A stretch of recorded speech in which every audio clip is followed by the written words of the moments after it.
বন্ধুসকল, আৰু electric auto যদি আপোনালোকে ল'ম বুলি ভাবি আছে তেতিয়াহ'লে কোনখন আপোনালোকে ল'ব, যাতে আপোনালোকৰ কনফিউজন নাথাকে যে কোনখন ল'ম। চাওক, মাৰ্কেটততো বহুত অটো ওলাই গৈছে, ইলেক্ট্ৰিক অটো, কিন্তু মানুহ এতিয়াও কনফিউজন হৈ আছে যে মই লওঁ যদি এইখনো ভাল, সেইখনো ভাল, সেইখনো ভাল। একজেক্টলি কোনটো ল'ব আপোনালোকে, সেইটো আপোনালোকে নিজে চিলেক্ট কৰি কিনে লৈ ল'ব যে এইটো ভাল আছে, তেতিয়াহ'লে এইটো লোৱা ভাল। চ' আজি মই একদম চিম্পুল ভাষাত বুজাম আৰু চিম্পুল একদম ডিটেইলছ দি কিনে, যাতে আপোনালোকে বুজি পাব আৰু আৰামছে ল'ব পাৰিব। এয়া হ'ল গোটেই 5খনৰ লিষ্টটো, যেনেকৈ আজি মই আপোনালোকক এইকেইটাৰ বিষয়ে মই ক'ম। চ' যিমানকেইটা ইলেক্ট্ৰিক অটো দেখাম, 5টা যিকেইটা ইলেক্ট্ৰিক অটো আছে, চ' সেইকেইটা মই বাছি উলিওৱা হয়, সেইকেইখন বেষ্ট হয়। কিন্তু তাৰে মাজতে কম্পেৰিজন আছে যে কম বেছি তেনেকুৱা টাইপৰ কম্পেৰিজন আছে। চ' মেইনলি কি চাওঁ, আমি ৰেঞ্জটো চাওঁ আৰু দাম কমটো চাওঁ। চ' সেই দুটা বস্তু আমি বেছিকৈ চাওঁ। ত' তাৰে মাজতে আমি যদি কম দামত হাই ৰেঞ্জ দিয়া যদি অটো এখন চাওঁ, তেতিয়াহ'লে আমি কোনখন ল'লে ভাল হ'ব, সেইটোৱে আজি আমি জানিম।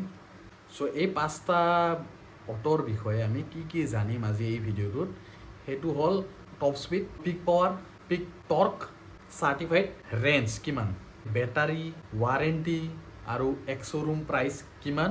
চ' গোটেইখিনি আজি এই ভিডিঅ'টোত আমি জানিম। চ' ব'লো গাইজ, চকুটো এবাৰ ব্লিংক কৰোঁ আৰু ষ্টাৰ্ট কৰোঁ।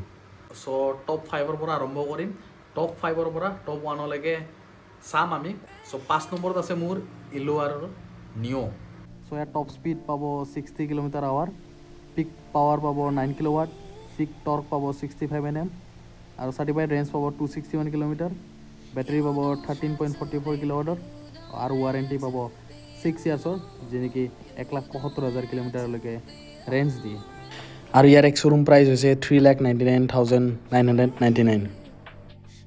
আৰু ফ'ৰ্ডত আছে মহিন্দ্ৰাৰ ট্ৰিঅ' প্লাছ।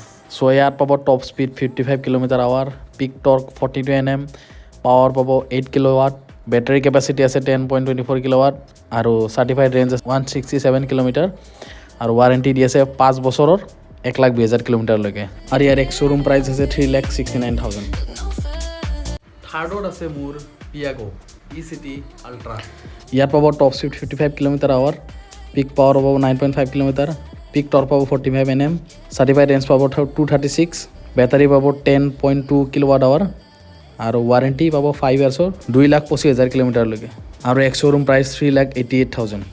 চ' ছেকেণ্ড নম্বৰত আছে বাজাজৰ গ'গ' P5009।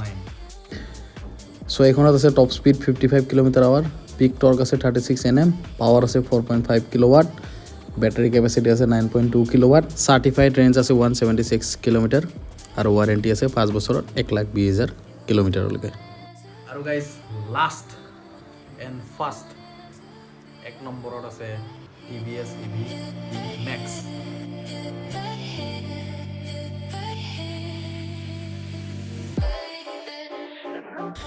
টপ স্পীড আছে 60 km/h, first Bluetooth connectivity in auto, 6 বছৰৰ ৱাৰেণ্টি 1.5 লাখ কিলোমিটাৰলৈকে আৰু 3 বছৰৰ কাৰণে আছে road side assistant free. Torque আছে 40 Nm, বেটাৰী আছে 9.2 kWh, চাৰ্টিফাইড ৰেঞ্জ আছে 178 আৰু শ্ব'ৰুম প্ৰাইচ আছে 3,40,000। চ' এইকেইটা হ'ল গোটেই 5টা ইলেক্ট্ৰিক অটো যি নেকি বেষ্ট হয় ইলেক্ট্ৰিক অটোৰ ক্ষেত্ৰত। এইকেইটা হ'ল মোৰ টপ 5 ইলেক্ট্ৰিক অটো চিলেকশ্যন। চ' যদি আপোনালোকে ভাবে আপোনালোকৰ এইটো বেষ্ট হয়, তেতিয়াহ'লে এইটো লওক। যদি আপোনালোকে ভাবে এইটো বেষ্ট হয়, তেতিয়াহ'লে এইটো লওক। আৰু নহ'লে এইটো যদি ভাল লাগে, তেতিয়াহ'লে এইটো লওক। আৰু নহ'লে আপোনালোকে ভাবে যদি এইটো ল'ম বুলি, তেতিয়াহ'লে এইটো লওক। আৰু লাষ্ট এণ্ড ফাৰ্ষ্ট গাইজ, যদি ভাবে এইটো ল'ম, তেতিয়াহ'লে এইটো ল'ম। মুঠতে গোটেইকেইটাই বেষ্ট হয়, কেৱল ছেগমেণ্টকেইটা অলপ বেলেগ বেলেগ। পাৱাৰ ছেগমেণ্ট হওক, প্ৰাইজৰ ছেগমেণ্টে হওক, কিলোমিটাৰ ছেগমেণ্টতে হওক, বেটাৰী ছেগমেণ্টে হওক, শ্ব'ৰুম ছেগমেণ্টে হওক, যিকোনো ক্ষেত্ৰত নিজৰ নিজৰ ছেগমেণ্টত ভাল হ'ব। চ' এয়াই আছিলে গাইজ 2026ৰ বেষ্ট ইলেক্ট্ৰিক অটো। চ' আপোনালোকে কোনখন ল'ম বুলি ভাবি আছে কমেণ্ট কৰি জনাব আৰু নিজৰ নিজৰ ডিষ্ট্ৰিক্টত বিন্দাছ চলাওক, বিন্দাছ ইনকাম কৰক।